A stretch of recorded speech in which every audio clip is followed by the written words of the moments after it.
Don't get upset. Hi, everyone. We do have big smiles because we're happy to see each other, but I'm joined today by my friend Yana Koshelyeva. I feel like I'm going to say your surname incorrectly. Can you pronounce it for me? Yes, I'm Yana Koshelyeva. If someone knows Russian, yeah, it's about Koshka, it's about cats. So it's about cats. You're the cat lady. Yeah. So everyone, Yana and I have known each other since 2011. Yana helped me get to know the city of Kharkiv very well, which is in the east of Ukraine, heavily under Russian bombardment for the past more than 100 days. So Yana, you and I are going to chat a bit about your experience having left Kharkiv, what you've been doing in Poland, and you know what your hopes are for the future. So, you know, when I first saw all the bombs starting to rain down on Kharkiv, my first reaction was, Yana, get out of town. Obviously, there was a few days where you were trying to hang on, but what made your final decision to leave? Yeah, thanks, Chrissy, for asking and for support. You know, the first days were the most shocking one. Probably the first day, number one, was the most shocking one because we never expected that, absolutely, ever. And the first day was shock, and the second day we already knew what type of guns are shooting over us in Kharkiv. And are those Russian side or Ukrainian side is responding back. So, and Ukrainian side was bombing the hub, but still it was an absolute shock. We left in probably 8 days after the war started, and it sounds like, oh, it's just in 8 days. But in reality, it was like a whole life, because it was immediate. Kharkiv is located in 30 kilometers away from Russian border, it's nothing.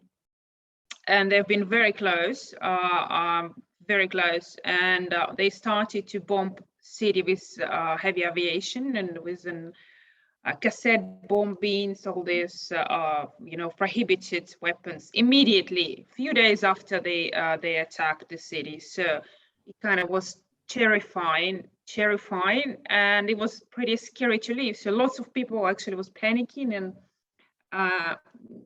there was such a messy situation, traumatic situation for many people staying in those conditions in railway stations, because in the first day, everything was shuttered. It wasn't possible to get any cash out. Lots of cars were not walking. We didn't know what to expect because of such a closeness to Russia. We didn't know what to expect. We were not prepared, and we didn't even know how to get out of the apartment to get taxi, whatever, because taxis were not available, and to get to the railway station and be out. And because I have 15 cats at home, it's a small home shelter, and a few pets outside, I couldn't leave them, and it was kind of stopping us from reacting immediately in the first days. And you know how the circumstances when you something need to happen, it's just it meant to happen.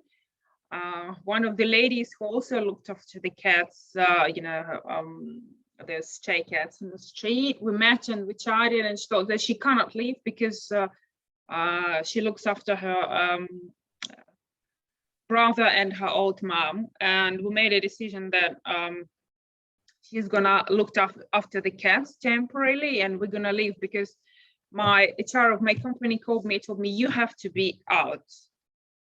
We've been hiding in bomb shelters for about 4 or 5 days because the attacks from the air was immediate. 30 seconds you have to be in, otherwise it's you don't know what's gonna happen. It's a bomb shelter which was built after the World War II. You can imagine the condition. Nobody ever looked after that. It was built really good. It was Soviet Union built, but dirty and all this stuff because nobody expected the war, so nobody ever went in before. I remember the photos you shared on Facebook. It was inhumane. The bomb shelters looked disgusting, like slums, and You Yeah. spent a few nights in the bathtub with your mother as well, and seeing those images and worrying for you was really, really shocking. And knowing how close Kharkiv is to the Russian border and how many bombs they'd already been dropping, it was an absolute nightmare. So, what was the clincher for you? Because I think you left just within days of Freedom Square being almost completely destroyed, didn't you? After that, yeah, we left after that. Well, as I said, my HR director called me, told me that I have to leave. There are a few ways. It's hard, it's difficult, but I have to leave, considering that it's extremely unsafe. And again, the PTSD, as longer you're staying in there, I've already been PTSD. I had no idea, only after being out of that and staying in Poland. It took me 2 months probably to get to normal. Before that, I woke up at 5 a.m. just how bombing started. It was internal alarm, and I was continuously on the alarm mode, all this. Already after 8 days, the PTSD was pretty hard. And she just told me to try to escape any ways possible. So we tried different ways, and not everything was nothing was smooth. Impossible to get taxi, impossible to be out. It's winter and snow falls. Was quite difficult. And then the railway station was full of people, like so full that people was kind of waiting for hours and hours and hours. And the trains were getting packed with people. They sitting on each other, and again, nobody guarantees that being on the railway station for that many hours, it's not going to be bombed. And that was our biggest concerns, that we don't know, because it comes from the air very quickly. We had no idea where they're going to bomb us. So we felt quite, even in that disgusting bomb shelter, we felt secure. But she was right, my HR director, we have to be out. That's the only way to survive. So we were out with my friend volunteer who keeps doing the amazing things for Kharkiv and for the military, and for people, for medical. Now he brings a lot of medical supplies even from abroad, everywhere possible. And in that time, he brought to Kharkiv the humanitarian help for kids, first aid stuff, all what is necessary. And on the way back, they took people. There was about 10 cars, all of us, and he took whoever people he could fit in those 4x4. So it took us for about 4 days. When you say we, it's you and your elderly mother. Yeah. So you're not trying to escape. It's me and mom. You're escaping with your mum. Yeah. And what was she saying to you at that time?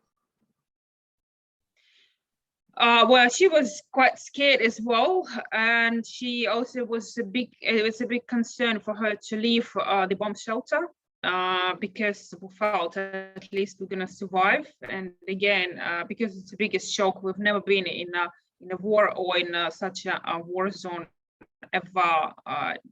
So nobody prepared us, and I don't think we would ever be able to get prepared when stuff like that happens, because they bombed civilians, they bombed city. We had no idea what's going to happen. And even through we were driving with volunteers, they kept bombing other cities. We're supposed to go through a few cities, and they get bombed. Just before we went to Vinnytsia, they sent 4 rockets to the airport. We're supposed to cross that road. I don't know, like an hour before they got that rockets, and we were lucky just to turn from other way. So that was just shocking. Yeah, we stayed asleep. We slept in a kindergarten, in church. People were helping all the way out in there, but there was such a big amount of people that it took us for more than 4 days to reach out to Lviv. and it was a big risk all the way that the rocket can reach us, because in that time they was fighting around Kiev.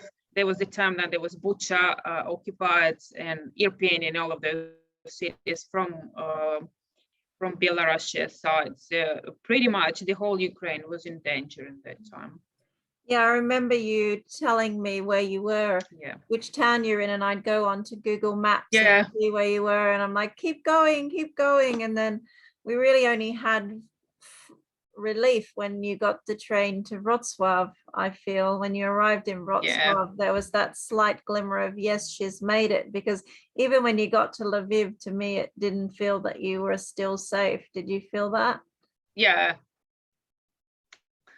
Well, in Lviv was better, but safety, even in Poland, the feeling of safety came after.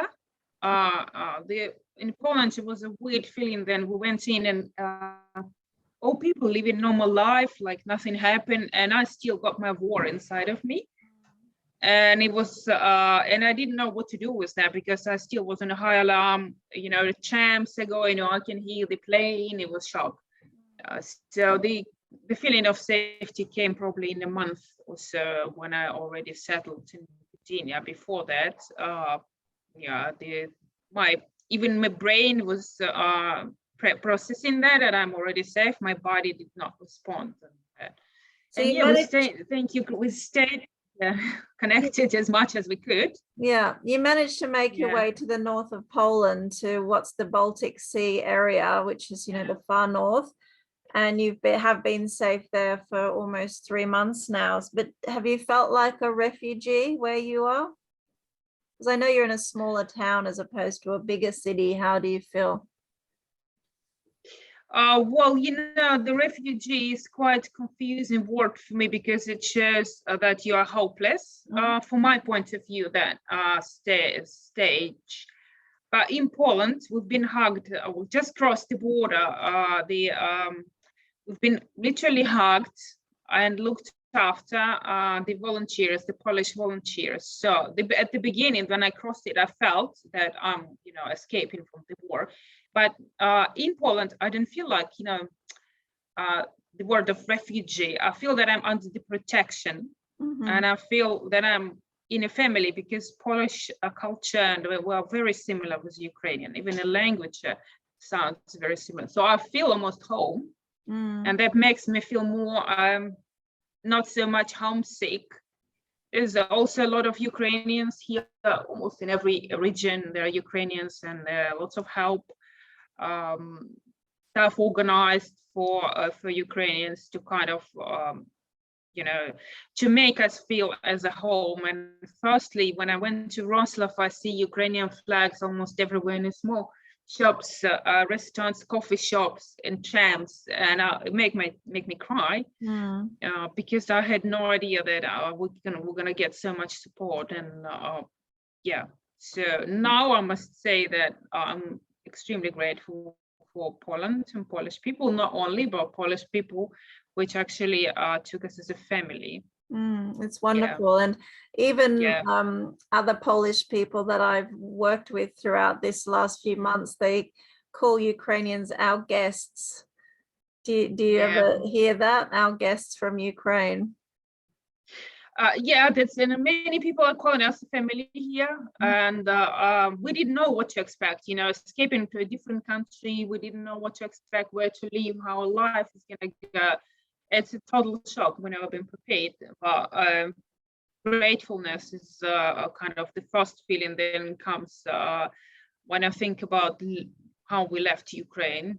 So what news of your apartment now and your animals? Because obviously you're still in touch with everyone back home. Do you know if your apartment's still standing? Yeah, of course. Yeah, it's still standing, and pets are all looked after. I'm sending buckets of food every month to my pets, to the lady. She's got 2 dogs, 3 cats. Also 1 dog was left from other people. So I'm sending lots of food, and I'm trying to help as much as I can to elderly people, some small medication, food, ordering from other part of Ukraine where the situation is better, Lviv, which is close to Polish border. So basically, whatever I can, I do for them to kind of not only for pets. Unfortunately, the brother of the lady who looks after my pets got killed by the rocket 2 weeks ago. I'm sorry. And what's Sad news. what Yeah, as of today, because the latest news I saw in Kharkiv was just a few days ago. As of today, what's the actual situation in Kharkiv with the military? Because it felt like Ukraine had pushed the Russians away, but I know you're getting a lot of bombardment. But is there any troops nearby now? Oh yeah, I mean it's a full war. It's a full war, and we're losing lots of people in this war. It's kind of impression that they pushed Russians away only from around Kiev, and but all this western part, western part. Apology. One water. Yeah, all the eastern part is still under constant attack, isn't it? Yeah. Yeah, eastern part, heavy fights. I think you see it in the news. Very heavy fights, and Kharkiv. Kharkiv is not occupied. They occupied all the sites which are close to Russia, and they're fighting for every village. Situation is not good. I mean, our Ukrainian militaries are doing whatever they can. They're really heroes, all of them, but they cannot do anything with those Iskanders because they get shot from Belgorod, from Russian side, and it's heavy rockets. So they stop bombing with aviations because our militaries are shooting them, and they shooting the rockets. And because it's too close, they have literally no time to shoot those rockets before they reach. It's about 3 minutes. Put it this way: it's about 3 minutes, 3 to 5 minutes until they're reaching out Kharkiv, around Kharkiv areas. We never know where they're gonna shoot. They do it early in the morning or late in the night, and it happens every single day. We've got like a Telegram channels where they immediately tell then the rockets left Belgorod. You can see they're flying. It's pretty heavy stuff, and they just they cannot predict what is the target. So it could be anywhere in the city, and the destruction area is pretty heavy for those ones. And the Iskander is capable to carry the nuclear weapon as well, so dangerous stuff. I saw that in Kharkiv, in some of the metros, they set up a classroom for children to do lessons. So there is still a lot of civilian population in Kharkiv living underground. Is that how you see it? Well, a lot of people lived in the underground, especially the area where my baby, a Polish baby, look at this one. He needs my attention. So Uriel. Yeah, a lot of people lived underground, especially from that areas were fully destroyed. South of Kharkiv, north south of Kharkiv, everyone knows where it is now. Unfortunately,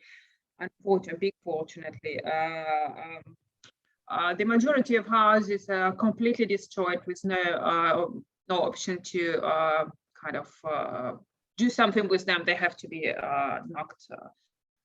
And the people lived in the underground, and now they started the underground for the public.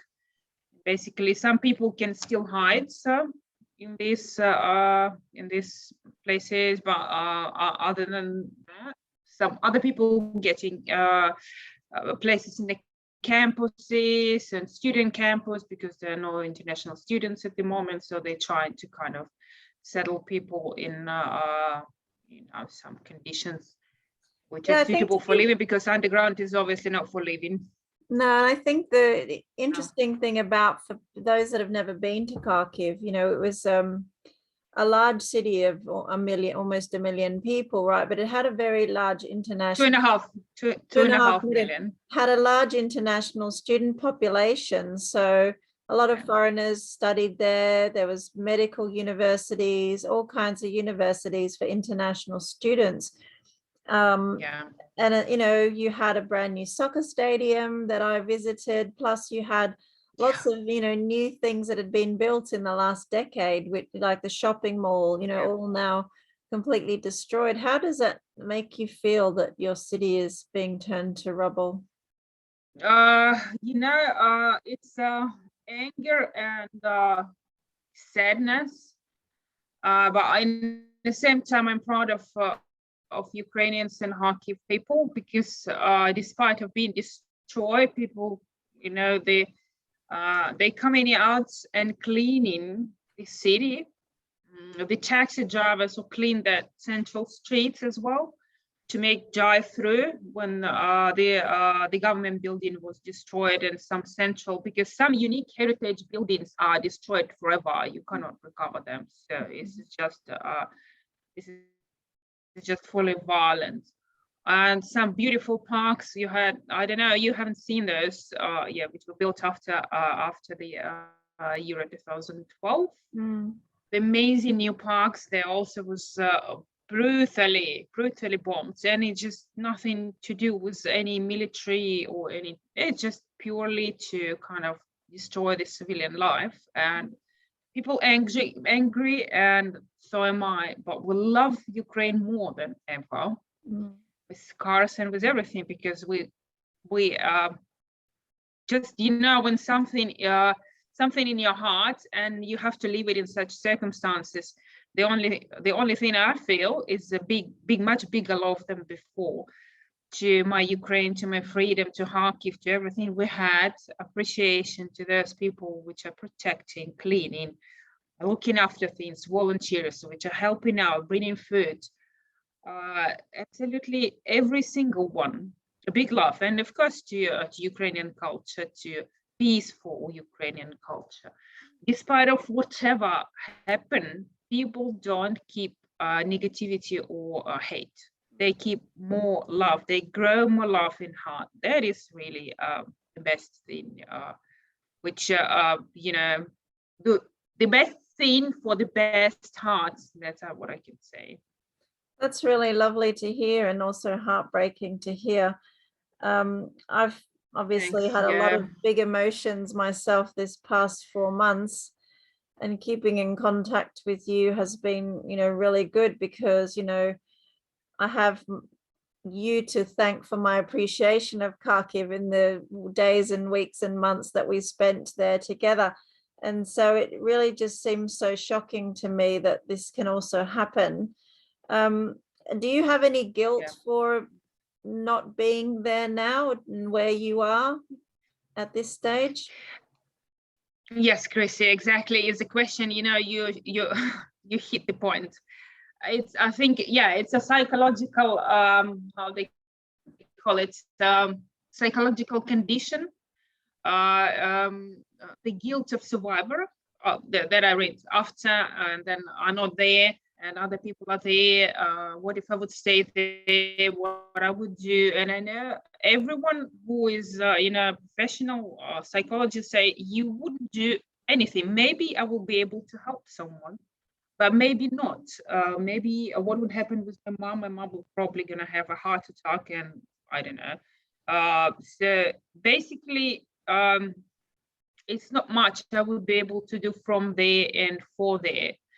Being outside gives me much more opportunities to help, to send food for pets, to send medications for those elderly in need, to send some food with volunteers. We first was able to send only with volunteers because the post was not working and so on. So now they do have some ability to deliver goods. So they covered some of the rail stations and directions. So they do really a lot in this wartime. And we, with you, we helped a few other people like Ukrainians to buy, laptop and gadgets for kids to study in school. I would never be able to do anything like that if I would stay in Kharkiv. So I understand that it's not cheating that I left. It's the way to my responsibility to save my life and mom's life and to do something to help others. That's awesome. What do you have in your mind for the next kind of 3 to 6 months? Because obviously some people are hoping the war will be over by August, but that's hard to believe at the moment. Do you think about what your life's going to be like in the next 3 to 6 months? It's hard to really predict. I'm so much in a couple of those, 100, more than 100 days. I'm used to live by today. And it's weird for me because I was always able to kind of see the future at least a little bit, but not in this time. I also hope then war will be over. But we will see, how things gonna go. I hope that war will be over and to save people's life, everyone's life, to avoid more destructions and, all of that. Unfortunately, there's some places are still occupied, like Kherson and Donetsk, and we know all of that. So, we will see. I'm optimistic. So for plans, mom definitely gonna go back because it's her home, and she wants to go back and to our pets. And I don't know, maybe I'm gonna stay here in Poland to work for a little bit, because we do have offices here, and now I'm working from here on the distance, on the remote. What do you want to say to all those volunteers and helpers from around the world? What would you like to share? I would like to share lots of love, which I keep in my heart for absolutely single person who does that. What I can say is, whatever you do, little things, don't think that you do that little and other one does something massive. Whatever help anyone able to do, just keep doing that, whatever you can. Because first of all, a big amount of people doing little things gonna end up as one big massive help, massive love, hub for love, connection, and it's always gonna get back. Not in terms that you give and you receive, but the satisfaction, the happiness, and the happiness to people which are receiving that help. That makes the world a better place. That's make the whole humanity is growing and moving to the right direction, because we are not made for killing, not made for destruction. We're made to love. For me, the whole point of living is love, and so every volunteer, it's a sign of love. Whatever you guys doing, whatever we're doing, whatever other people doing, I'm extremely happy that humanity is here, and I can embrace, if I can embrace and hug each person in this world who is helping out. I would happily do that, but just sending my love to all of them, and big gratefulness. Thank you. Well, I do hope that one day you will return to Kharkiv and you will go back and your home will be there and your pets will be there, and you can go back to your old life if that's what you want to, or if whatever you choose. But you're always welcome to visit Australia as well. Thank you, Christy. I'm still a permanent resident of Australia, so hopefully, guys, we're gonna get connected despite of the distances, and things gonna get back to normal, to peace. Yeah, we want peace, to grow kids, to grow love in hearts. Well, thanks for joining me. Is there anything else you want to say to kind of finish off? Again, the big gratefulness to everyone who helps, supports. It's a big thing, and I feel strong connection. Thank you for brotherhood, for for Poland, for UK, for big support. I never had that feeling that I've got families in Poland, in UK, people I don't know, in Australia, people writing to me, wishing, asking how I am, how my mom, how my cats are. And this is something amazing happened all the way from Australia, people supporting them. This is absolutely amazing. I've got a very small family, it's just me and mom and pets. So I value every single person in life I meet. You know, special person for me. It's my family basically. So Chrissy, you're my family as well. You know that. And thank you. I love you all, guys. Thanks for that. Oh, thank you. You take care of yourself. Say hi to your mum and keep doing what you're doing. Thanks, darling. And you have amazing success when you're jogging. Marathon. Yeah, it's called. It's not about being a champion. You're already a champion. It's you know called that. Run for Ukraine, and I'm doing it because there are many people who'd love to be running right now and they cannot. So that's my motivation. And every time I feel pain, I think this is nothing compared to my friends in Ukraine, so I can keep going. Thanks, Chrissy. Thanks. That means so much. Thank you. I was happy seeing you. Thank you. Ciao. Bye.